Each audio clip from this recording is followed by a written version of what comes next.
Nakapiansag 40,000 pesos pipila ka oras human gibalhog kagahapon sa hapon si Davidson Bangayan kinsa gingong maoy si David Tan ang hari sa rice smuggling dinhi sa nasud.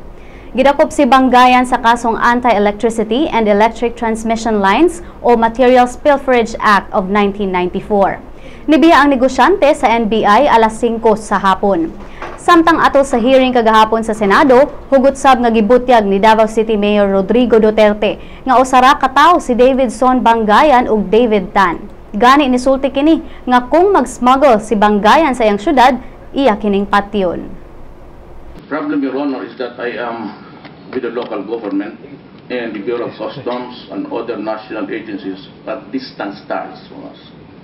And I do not want really to just inquire without any significant or substantial authority, because usually it will sometimes be the opposite, that kaming mga mayor and bibigay ng protection, kaya hindi ako nakikalam talaga.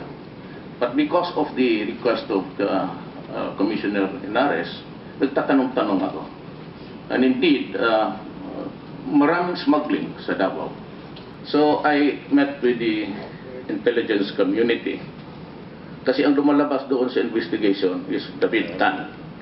So sabi ko doon sa intelligence community, produce to me a face of David Tan. Sabi ko sa kanila, trabaho ninyo yan. I'm dealing with somebody na hindi ko kilala. I need a face. So ang intelligence community ho, nag-produce ng binigay sa akin. Ito yun.